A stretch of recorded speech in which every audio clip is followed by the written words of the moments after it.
Yaa harka fuunee kabajamtoota daawwattoota keenya JMN irraa oduu isaatii kanaaf qabannee isinitti himna. Oduu wajjin kan isin faana turan Girmaa Guddisaa hanga xumuraatti nu faana turam. Kantiibaan magaalaa Finfinnee Aadde Adaanech Abeebeen magaalaa keenya kan ijaarru dhaloonni fayyaalessi akka uumamu akka dhaaluu fi akka misoomsuuf jechuun himan. Bulchiinsa magaalichaa piroojektota fayyaa bara bajataa 2017tti ijaarsisee 28 keessaa guyyaa har'aa piroojektota 22 eebbisiisuun tajaajilaa fi banaa godhee jira. Piroojektonni kunneen kan eebbifaman kutaalee magaalota hunda keessatti yoo ta'u buufataalee fayyaa kanneen tajaajila hospitaalaa sadarkaa jalqabaan kennamuu qixa kennuu kan danda'u ta'uu Aadde Adaanech Abeebeen kan himan. Buufataaleen kunneen tajaajila qulqullina qabu akka kennaniif meeshaaleen tajaajila fayyaa birrii biiliyoona 4 olii fi humna namaan akka gahooman taasifamee jiraas jechuun himamee jira. Piroojektonni kunneen gaaffii jiraatota magaalichaaf deebii kan kennan fayyadamummaa tajaajila fayyaa haqa-qabeessaa kan mirkaneessuu fi kutannoo fi amanamummaa tajaajiluu keenya kan mul'isidha jechuunis ibsanii jiru. Qaamoleen piroojektota kunneen qulqullinaa fi yeroo qabameetti akka xumuramuu fi gahee isaanii bahatan hundaa galateeffachuu isaanii ragaan kominikeeshinii magaalaa Finfinnee irraa arganne ni mul'isa. Ayyaanni waggaa qullubbii Gabri'eelii haala ho'aan kabajamuun xumurame. Ayyaanni waggaa qullubbii Gabri'eelii haala ho'aan kabajamuun xumurameera jedhee komaandi poostiin nageenya ayyaanichaa.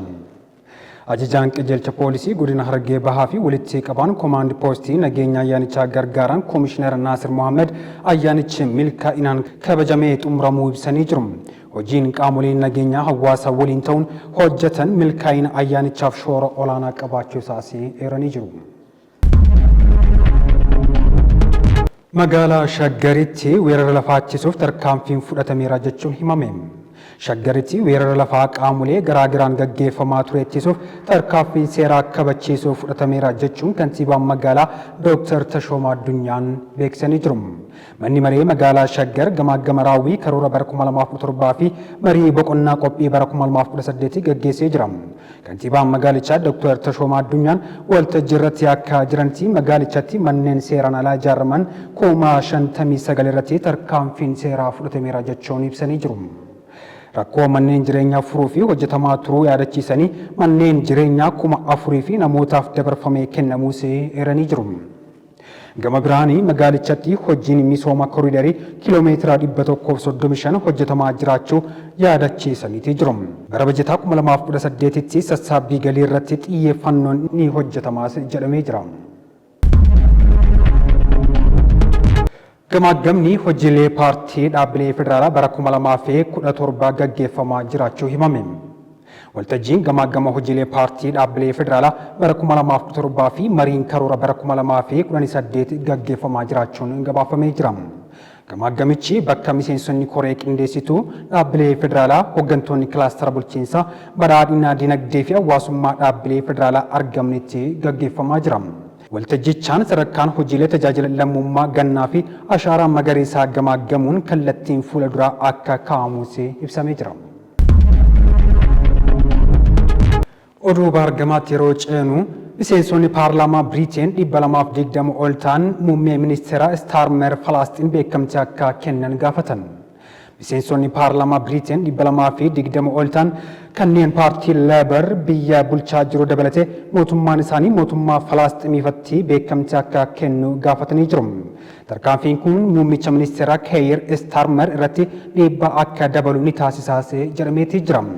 Xaaliyaan miseensota mana maree paartilee siyaasaa Biriteen sagalirraa barreeffame kun barreeffama ergaa pirezidaantii Faransaay Emmanuel Macron baatii adoolessaa keessaa biyyi isaanii mootummaa Falastiin dhaabbata mootummoota gamtoomanitti sirna Falastiin beekamtii akka kennitu erga dubbatanii sa'aatiin 24 hin guunne booda akka ta'e miidiyaaleen gabaasuurratti argamu.